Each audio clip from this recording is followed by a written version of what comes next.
Got vision and destiny. Add elemental, that's chemistry. All those heroes, that's infinity. It's endgame.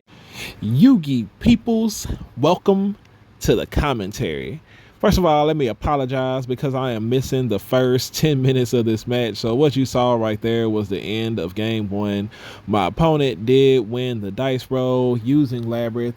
Went first, proceeded to set, crazy, really good trap cards right there, and one of them being the ability to set and play D barrier, which is why you saw Dread Decimator out there on the board instead of like the Shining or Phoenix Enforcer, any of those cards. I actually just like could not summon them thanks to D barrier getting flipped up on me multiple times. So yeah, we did end up losing game one, and he actually did beat me in Swiss also, but this is that deck list and the finals of the match where I did end up getting first place with this deck. So now going into game two, we will be going first, and I feel like our matchup going first into this deck is actually like pretty decent because Shining Phoenix Enforcer's effect to pop 2 or 3 cards on the board, along with DPE's effect to pop cards, and then also if need be, you also have that Dark Law that has the ability to banish all those cards, because quite a few of the traps actually have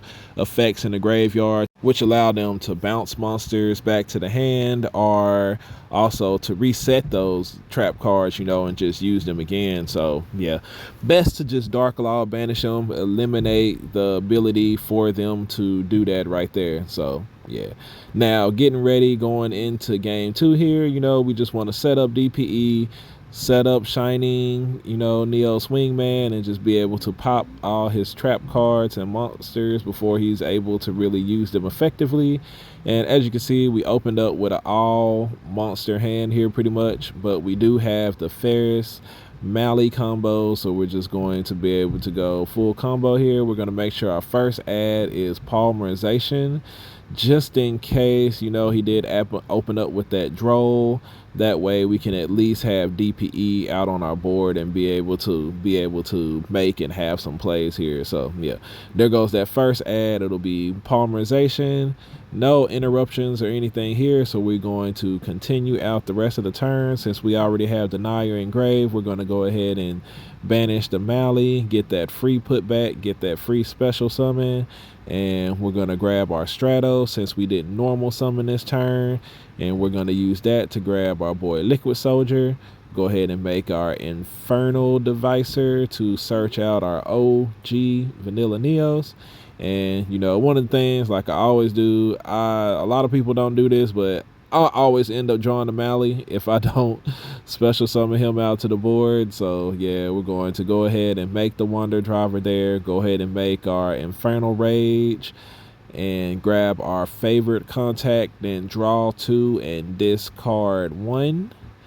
Yeah, we didn't go for the ability to draw Dark Angel there. Just didn't. I'm pretty sure we sided it out since he's playing all traps and stuff. You probably don't want to leave Dark Angel in against this deck unless you're really just scared of evenly matched. But yeah, we continue out the rest of our turn. We go ahead and make DPE there.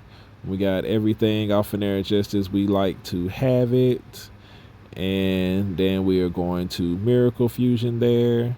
We'll go ahead and bring out our Wake Up Your Elemental Hero, and we are going to set a couple cards here. And because I know he plays Nib, we actually don't preemptively pop our DPE and Wake Up. We're going to proceed to the end phase, and in the end phase we'll go ahead and pop the both of those, because yeah, he does play Nib off inside of there, which is why you see me add the mass change, then just immediately go ahead and activate it, because we're in the end phase. It's a quick play spell. You have to go ahead and activate it right there.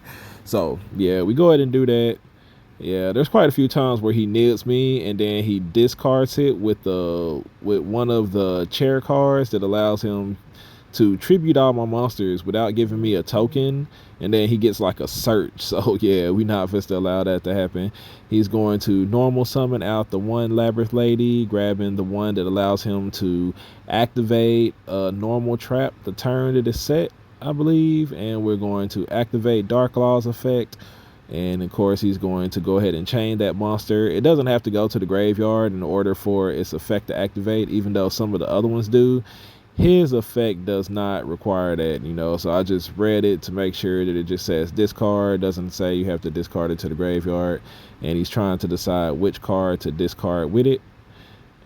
And actually, he's able to chain one of the Labrynth ladies to special summon her to the board. I think if something's been activated this turn, I guess like a Labrynth card lady has been affected or something this time, so we're going to go ahead and DPE pop that because it has the effect to, I believe, not be destroyed if he has any set cards. So before he's able to set some cards, we're going to go ahead and use DPE to preemptively pop that, and then he goes ahead and sets 2 back row, and we're going to, during the end phase, flip up our Shining Neos Wingman.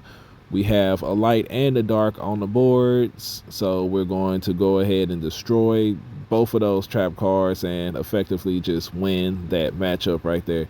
You know, like I said, like the main thing you want to do, use your DPE effect effectively, and then you also want to use Shining Phoenix Enforcer. You know, just go do everything. Like Dark Law is actually pretty good against the deck because they do a lot of adding, and like I said, they resurrect and use their traps inside the graveyard, so just go ahead and get rid of those. So going into game 3, you know, it's pretty rough, and this is why, you know, one of the reasons why, like, you know, definitely during this format with this deck, you know, being, you know, as pretty good and decent as it is, I'm not sure how it's gonna continue to shape out for this, but he's been playing this deck, you know, for formats almost like since it came out, as far as I can remember. But yeah, you want to definitely have Crossout Designator for this type of match. Otherwise, you can just lose to Eradicator or D-Barrier just like right off the rip. And then not only that, but they also do it multiple times, so you'll get hit with it every single turn. Your turn, their turn. Yeah, so it's just best to go ahead and, you know, run that Crossout, get rid of it, stop it, put an end to it, and just, you know, after that, you know, win the game or proceed to try to win the game. So yeah, we're trying to decide what to side deck, what to take out here and everything. We have to leave certain cards in, like you see me leaving Nib in, and, you know, leaving in like one droll, trying to leave in like one of each of the different hand traps in order to be able to cross them out. You know, we don't know exactly what he's going to draw, so we try to leave multiple of the options in. And I do know he's playing Droll, I know he's playing Ash, I know he's playing Nib because he's activated all these cards against me. And yeah, he's going to start off his turn. We did open up with the Feather Duster and the Crossout, and, you know, I'm just wondering, depending on how his setup goes and stuff, how effective it would actually be against him, because like I said, this is my first time playing against it since they got the new ability to activate the traps the turn they set it. And I do believe that is the Welcome Labrynth, and because of that card, he's able to just straight up activate it, and then he's able to use her ability, which is going to allow him to set a trap. And I do believe he set was it the Big Welcome Labrynth? I couldn't really tell. I think he used it to set the Big Welcome Labrynth. Now he's gonna get the effect to discard, and, you know, honestly, right here, if he had hit the Crossout Designator, I'm probably losing this game. You know, you definitely want to probably play Ash more to try to prevent something like that from happening, because yeah, that hand rip effect is like pretty crazy, because before you even start your turn, they didn't beat and rip 2 cards out of your hand. You know, that's even, you know, branded, what is it, the branded Chimera deck does it one time, but this Labrynth to do it twice, because during your standby phase or whatever, or even possibly during your draw phase, I can't remember, he's going to start, you know, flipping up cards and start getting another card out of my hand. So yeah, it ends up being pretty crazy. We're going to draw there, go into the standby phase, and I do believe, as I, you know, actually, no, I guess maybe he didn't. He's waiting, and we're going to start off our turn, try to save that try to save that Harpy's Feather Duster because I do know, you know, like he's just got like quite a few trap cards back there. I know that one of them is the whatchamacallit, the D barrier. So we're gonna start off our turn with Ferris here. And we're gonna put increase into our spell and trap card zone. And we're going to activate the Harpy's Feather Duster. And I remember there's like a reason why I did. Oh, it's because the Labrynth ladies, they have the effect to destroy or shuffle back a card. And I needed to be able to chain increase in order to keep from just like straight up losing this game. So yeah, keep that in mind that when they start flipping and activating normal traps, you know, one of them has the ability to set stuff. So yeah, you see that was the D barrier that he had set. We are going to chain the Crossout designator, and he's going to chain the other Labrynth card, which is going to allow him to special summon, you know, one. And then that's the one that when he activates a Labrynth card, he's able to destroy a card on the board.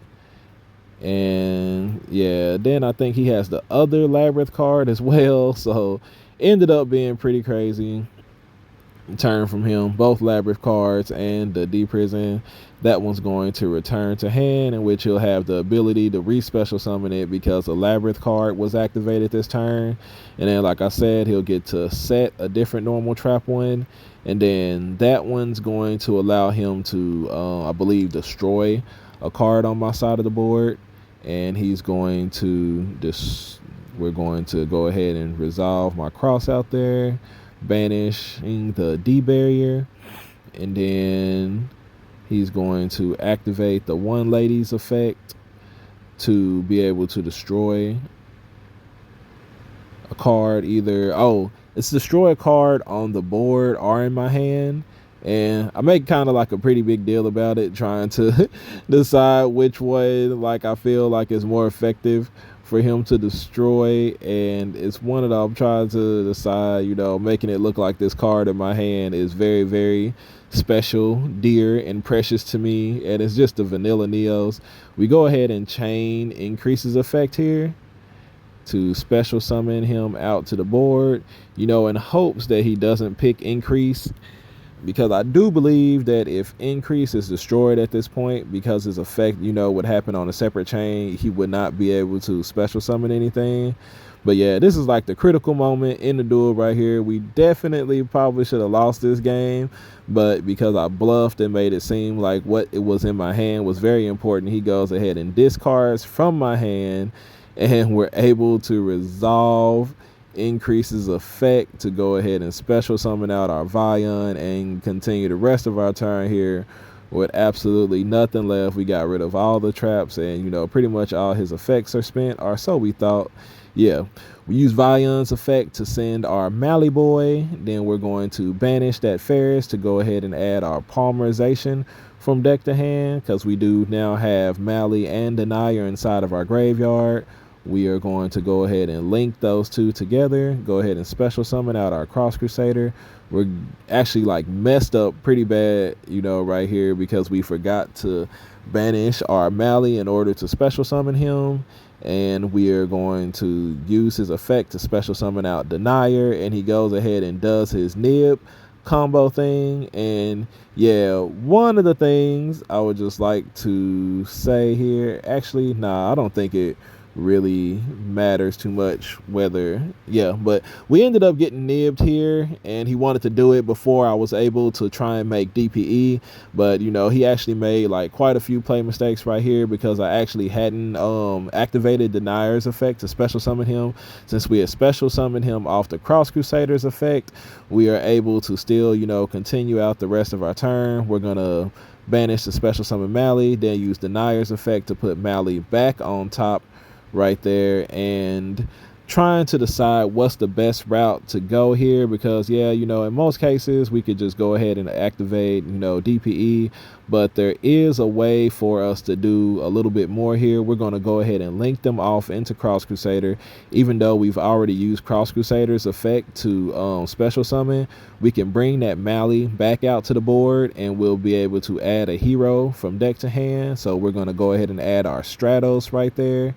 And yeah, just keep in mind that, you know, keep in mind if you've used your normal summon or not, which effect of Cross Crusader you used or not. So we're actually able to go, since it's going second, you know, we don't have to shut up the Shining Neos Wingman. We're going to actually like use the Cross Crusader and the Liquid Soldier to polymerization here, and we'll be able to use that to add our Miracle Fusion. And because I know he's got that other Labrynth card in hand, which allows him to special summon it back out to the board, you know, we're going to be very careful with our attacks here. We're very near time. And yeah, we didn't really draw anything useful off of our Liquid Soldiers effect. Actually, yeah, we actually really did. We drew the triple tactics thrust, but we're not going to be able to activate and use that unless he has a monster out on the board. And yeah, so, you know, it makes this even more crucial and critical. We're going to go ahead and banish the 2 to bring out our Liquid Soldier, because I'm going to need him at the end of this turn here. We're going to proceed with the battle phase. We're going to attack with the Shining first. We're trying to make sure we go ahead and get that damage in. We're going to attack with the Ab-Zero second with the 3 monsters out on the board. The Shining and the Ab-Zero are both at 3,100, so they would be able to attack over the 3,000. I do believe it has 3,000 defense, so or 25 or something like that. But either way, we will be able to attack over it. So we're able to sneak in the 6,200 damage there, and it does have an effect that if there's a set card on the board, you're not able to destroy him, but we definitely don't want to leave that out there on the board, as we will attack with Stratos, and we haven't activated the Shining's effect, so we will use the Shining's effect to destroy his face down card. And we're going to be able to activate the thrust here in main phase 2 to go ahead and grab our Fusion Destiny. Just want to make sure that I have enough Destiny heroes in my graveyard to be able to activate said Fusion Destiny. And I think I didn't actually have enough, because I want to say I sided out the other deniers, so I end up having to pick a different card here. And we are going to go ahead and pick that second polymerization that we have in there so that we can clear this off the board. We're going to poly off our Ab-Zero and our Stratos to go ahead and make Infernal Rage, because they are both elemental heroes. Big Chill, Ab-Zero's effect will activate to destroy his Labrynth lady card. And yeah, so now we have the favorite contact out on the board. If you remember, he did discard my vanilla Neo, so we will be able to make our Shining Neos Wingman if need be. But you know, going into that turn, at the start of his turn, there's actually not enough time here for him to be able to do much of anything. And yeah, that 6,200 damage that we were able to sneak in after getting nibbed was enough to win us the game. So appreciate everybody for staying a while to listen, and I will catch y'all on the next video. My wingman, he come through, he level up, he go through, he's shining out and popping to over 9K. That's a breakthrough. We on top now. Here's a look at all